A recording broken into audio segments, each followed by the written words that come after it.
اعوذ باللہ من الشیطان الرجیم بسم اللہ الرحمن الرحیم الحمدللہ رب العالمین والعاقبۃ للمتقین والصلاۃ والسلام علی سید الانبیاء والمرسلین۔ اللہ تبارک و تعالیٰ کے فضل اور توفیق سے سورہ البقرہ کی آیت نمبر 147 تک اردو میں ترجمہ اور تفسیر پڑھ لی تھی۔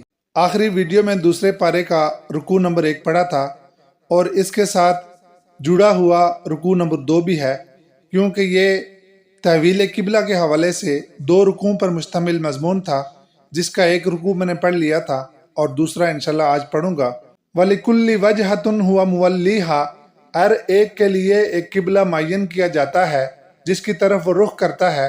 فَاسْتَبِقُوا الْخَيْرَاتِ، تو تم نیکیوں میں سبقت کرو۔ أَيْنَمَا تَكُونُوا يَأْتِ بِكُمُ اللَّهُ جَمِيعًا، جہاں کہیں بھی تم ہوگے اللہ تعالیٰ تم سب کے سب کو لے آئے گا۔ ان اللہ علی کل شیء قدیر، بے شک اللہ تعالیٰ ہر چیز پر قادر ہے، وہ سب کچھ کر سکتا ہے۔ وَمِنْ حَيْثُ خَرَجْتَ فَوَلِّ وَجْهَكَ شَطْرَ الْمَسْجِدِ الْحَرَامِ، اور جہاں کہیں سے بھی تم نکلو تو اپنا چہرہ مسجد حرام کی طرف کر لو نماز میں۔ وَإِنَّهُ لَلْحَقُّ مِنْ رَبِّكَ، اور یہ آپ کے رب کی طرف سے برحق ہے۔ وَمَا اللَّهُ بِغَافِلٍ عَمَّا تَعْمَلُونَ، اور جو کچھ تم کر رہے ہو اللہ تعالیٰ اس سے غافل نہیں ہے۔ وَمِنْ حَيْثُ خَرَجْتَ، اور اے نبی صلی اللہ علیہ وآلہ وسلم جہاں سے آپ نکلیں، فَوَلِّ وَجْهَكَ شَطْرَ الْمَسْجِدِ الْحَرَامِ، تو اپنا چہرہ مسجد حرام کی طرف کر لیں۔ وَحَيْثُ مَا كُنْتُمْ فَوَلُّوا وُجُوهَكُمْ شَطْرَهُ، اور اے مسلمانوں جہاں کہیں بھی تم ہو تو اپنا چہرہ کر لو اسی مسجد حرام کی طرف نماز میں۔ لِأَلَّا يَكُونَ لِلنَّاسِ عَلَيْكُمْ حُجَّةٌ، تاکہ لوگوں کی کوئی حجت تمہارے اوپر باقی نہ رہے۔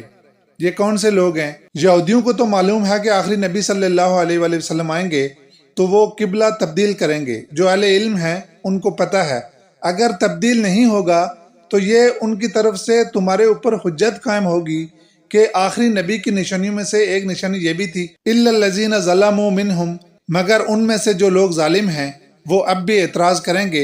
فَلَا تَخْشَوْهُمْ وَاخْشَوْنِي، تو ان سے مت ڈرو، مجھ ہی سے ڈرو۔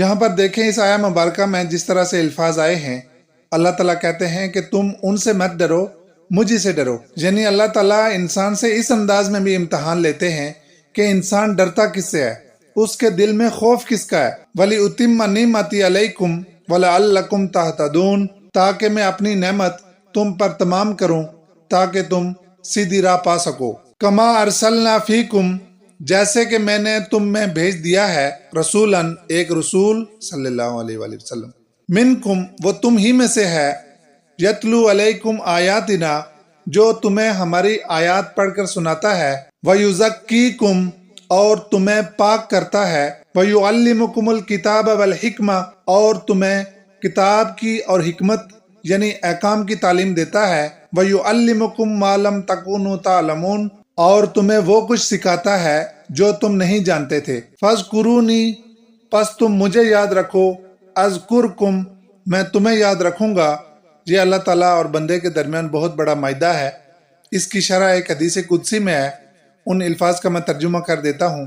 اللہ تعالیٰ فرماتے ہیں، میرا بندہ جب مجھے یاد کرتا ہے تو میں اس کے پاس ہوتا ہوں، اگر وہ مجھے اپنے دل میں یاد کرتا ہے تو میں اسے اپنے جی میں یاد کرتا ہوں، اور اگر وہ مجھے کسی محفل میں یاد کرتا ہے تو میں بھی اسے اس سے بہتر محفل میں یاد کرتا ہوں، یعنی ملائے اعلیٰ میں مقرب فرشتوں کی محفل میں یاد کرتا ہوں۔